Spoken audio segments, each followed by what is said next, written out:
haala amma waraanni bilisummaa Oromoo irratti argamu ibsuudhaan eegala.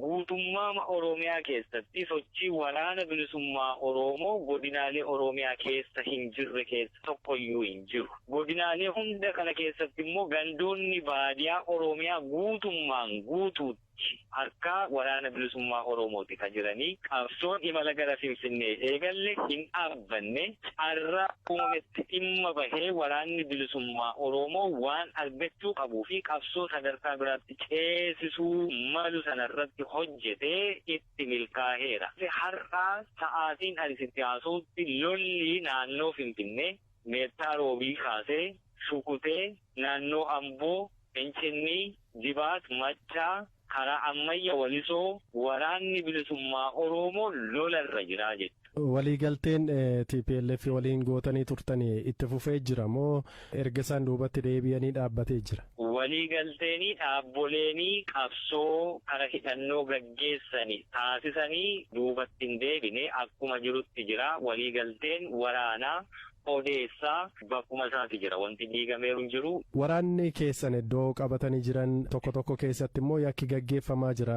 Fakkeenyaaf namoota nagaa ukkaamsanii maallaqa gaafachuu kan jedhu komiiwwan gurguddaa ka'anii fi dhimma kana quba qabda. Sabni Oromoo maqaa qabsoo bilisummaa Oromootiin baduurraa waraanni bilisummaa Oromoo qabsoo bilisummaa Oromoo gaggeessu baduutuun irra filadhaan. Himannaaleen akkasii iddoo irratti ka'an kana keessatti sochiin gama mootummaa abbaa sochiin akkasumas immoo baxaraanummaa fi naannoo sanatti qawween akka barbaadame argamu akkasumas immoo sochii daangaa kutaa naannoo Amaaraa waliin wal qabatee jirurraa humni faannoo jedhamu kallattii sana irratti ce'ee uummata irratti saamicha gaggeessuu fi uummanni naannoo sanaa miidhaarra jiraachuun dhoksaa tokkoyyuu hin qabu. Waraanni keenyi naamusa mataasaa danda'e gubbaa hanga boodaatti to'annaa qaba.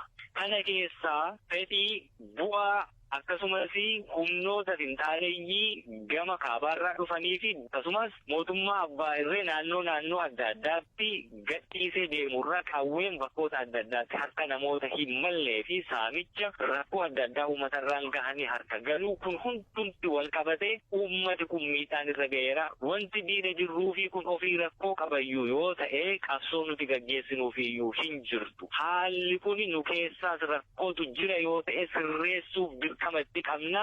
Dirqama kana immoo yeroo dhiyootti uummata waliin taane nu keessa jira yoo ta'e eeruu uummati nuu kennutu jira yoo ta'e of keessaati qulqulleeffanna. Kan kanarraa qaamni walabaa tokko rakkoon kun kallattii kanaan nurra ga'e kan uummati jedhu baasee hin himne waraanuma bilisummaa Oromoo qofaatti quba qabuun rakkicha furuu hin danda'u.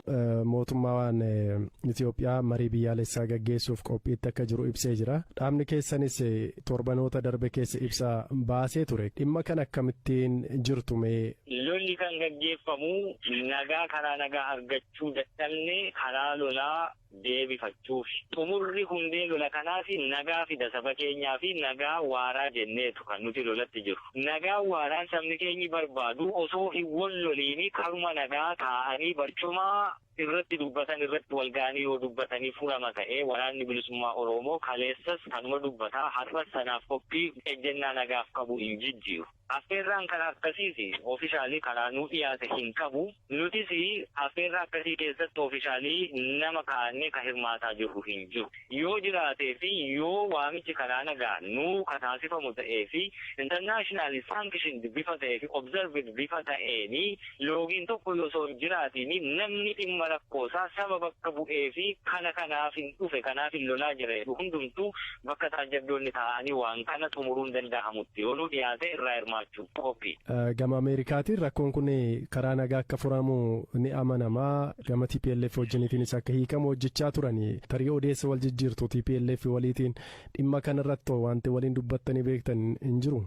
Mee ammatti namoonni waliin dubbanne jiraachuu malu kana siin jedhutti hin danda'u. Ammatti waan dheedhii ta'ee odeessa wal jijjiiruun odeessa akkamitti seenna akkamitti keessaa baanaan inni kun odeessa keessoo waraanaati.